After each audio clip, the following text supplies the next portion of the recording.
Hi, I'm Chris Briggs-Hale, and this is the Headwaters.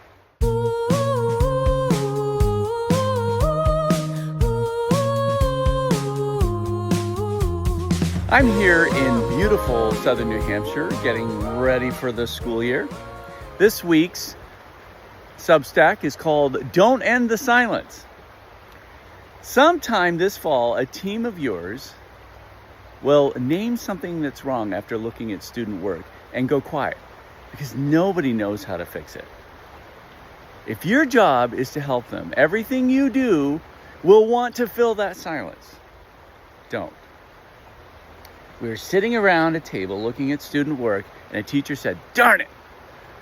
They always just underline the sentence in the first paragraph and say it's the main idea."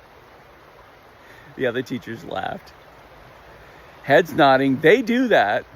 It wasn't a dismissal, it was a room telling one of its own stories. You're not the only one, this is real. It isn't you. And then they agreed, our kids really are unsure how to annotate a text to build a main idea statement. The teacher didn't say our kids can't do the main idea. She said exactly what they can do. They can underline a sentence in the first paragraph and call it done. That's a team looking hard at student work and describing what they actually see. They already knew the answer, not the how, but the answer. If our fifth graders can't construct a main idea statement, well, we have to teach it. And that looks like weeks away from the pacing guide. Teachers already know that. It's the part nobody has to tell them. So they stayed there. Nobody rushed in with an idea for extra practice or homework on the gap skill or a packet for the kids who need it. Nobody rescued anybody either, including me. They stayed with the hard question, what will we do when they don't learn it? And the room got quiet. That silence is where, when I was a young principal, and even later, I frequently made the mistake that I've stepped in with an idea. Something new from research or something. This time I didn't. Everyone in that room accepted that it had to be addressed. A lot of us just weren't sure how to teach the precise next step to kids sitting at different places. But I could tell they weren't defeated. In that silence, they were really leaning in. And the meeting ended there.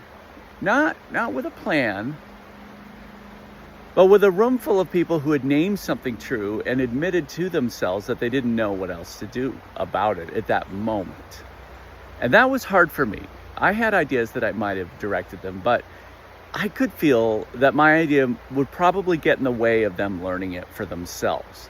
They were so close to solving it in ways that weren't mine. I've always loved working with teams that are willing to let something stay in the wash instead of rushing for an answer. Every time the time stakes are so huge, and they are.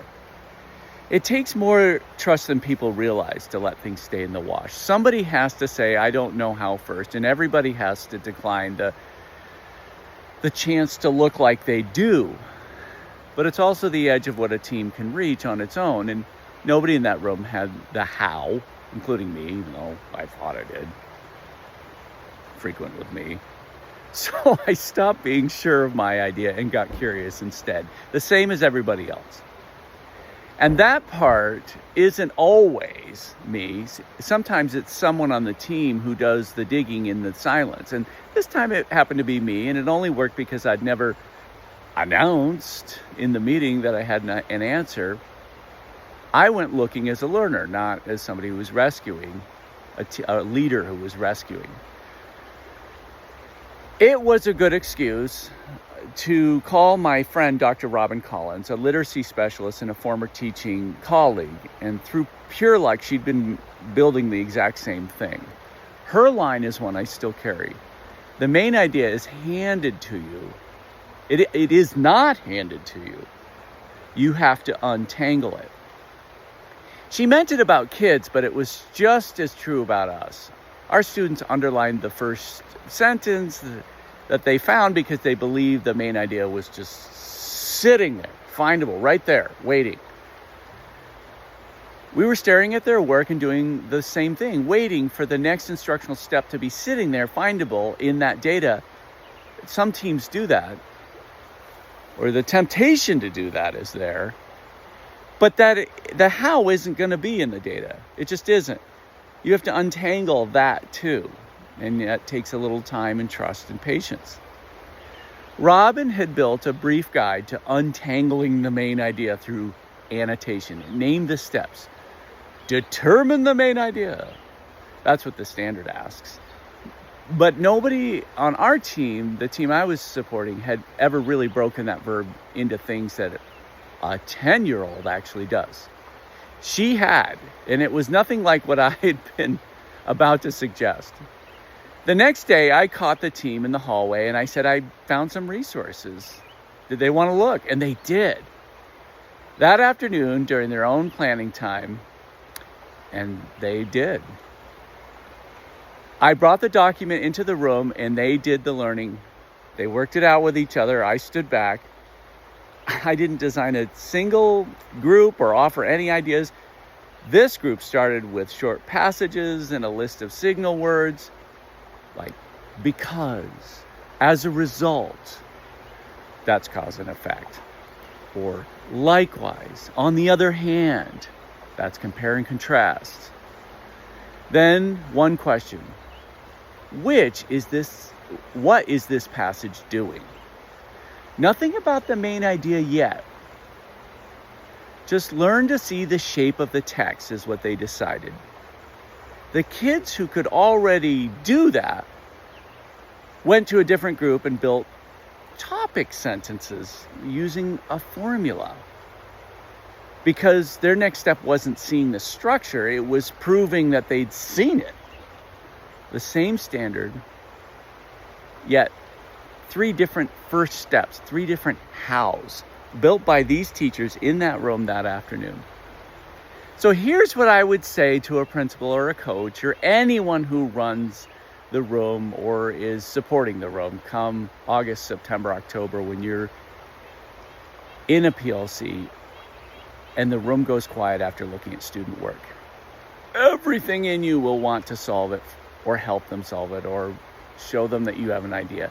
But sometimes the silence is uncomfortable and you have to use that silence. It's doing something. Be careful. That silence sometimes is doing something. A room full of people who don't know how isn't a meeting that has failed. It's a meeting that hasn't gone far enough to reach the edge of what they know. And that edge is where adults learn. Solve it for them in that moment, and you've handed them an answer and taken the learning away from them. Sometimes the move isn't to fix it, it's to name it. We don't know how to do this yet. Let's go find out. The point was never who found the resource. It was that they stayed in the not knowing long enough to learn what they actually needed. That's an art for a leader. The most useful thing I did that week wasn't asking a better question. It was admitting I didn't know how either and going to find someone who did, and then getting out of the way while they taught each other.